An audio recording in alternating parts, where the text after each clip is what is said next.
ಏನಂದ್ರೆ ಇಡೀ ಭಾಗ ಈಗ ಪ್ರಶಾಂತ್ ಅಣ್ಣ ಹೇಳಿದಂತ ಒಟ್ಟು ವಿಶ್ಲೇಷಣೆ ಭಾಗ ಏನು INDA ಒಕ್ಕೂಟ ಏನಂತಿದೆ ಅದರಲ್ಲಿ ಕಾಂಗ್ರೆಸ್ಸಿನ ಪ್ರಾಮುಖ್ಯತೆ ಕಳ್ಕೊಳ್ತಾ ಇರೋಂಥದ್ದು.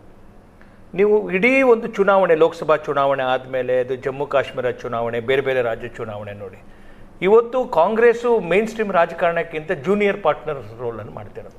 ಸುಮಾರು 17-18 ರಾಜ್ಯಗಳಲ್ಲಿ ಬೇರೆ ಪಕ್ಷವನ್ನು ನಿರ್ಭಯರಾಗಿರ್ತಕ್ಕಂಥದ್ದು. ಕಾಂಗ್ರೆಸ್ ಮೇನ್ ಫೋಕಸಿಂಗೇ ಇಲ್ಲ, ಅವ್ರ ಮೇನ್ ಪಾರ್ಟಿ ಅನ್ನೋವಂಥದ್ದೇ ಇವತ್ತು ಆ ರಿಲೆವೆನ್ಸ್ ಕಳ್ಕೊಳ್ತಾ ಇರೋಂಥದ್ದು.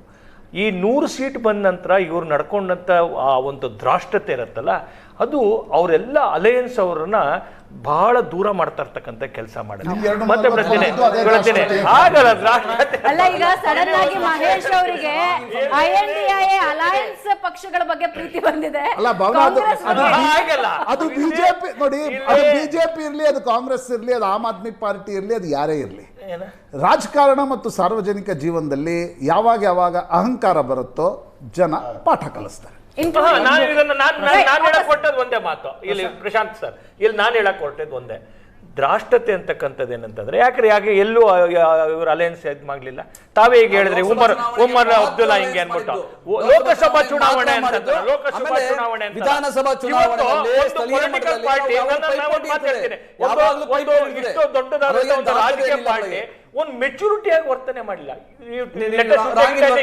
Wrong information. ಈ ಎಲೆಕ್ಟ್ರಾನಿಕ್ ವೋಟಿಂಗ್ ಮಿಷನ್ ಬಗ್ಗೆ ತಗೊಳ್ಳಿ, ಎಲೆಕ್ಟ್ರಾನಿಕ್ ವೋಟಿಂಗ್ ಮಿಷನ್ ಬಗ್ಗೆ ಇವ್ರು ತಗೊಂಡಂತ ನಿಲುವು ಇವ್ರ ಅಲಯನ್ಸ್ ಪಾರ್ಟ್ನರ್ಸ್ ತಗೊಳ್ತಾ ಇಲ್ಲ.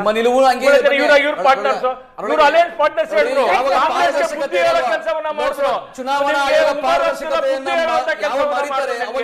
ನಿಮಗೆ ಒಂದು ರಾಷ್ಟ್ರೀಯ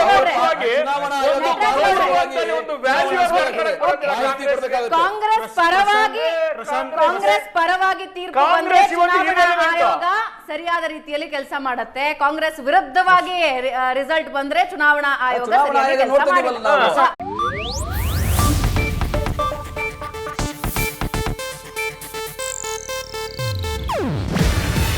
ಇದು ಏಷ್ಯಾನೆಟ್ ನ್ಯೂಸ್ ನೆಟ್ವರ್ಕ್ ಪ್ರಸ್ತುತಿ.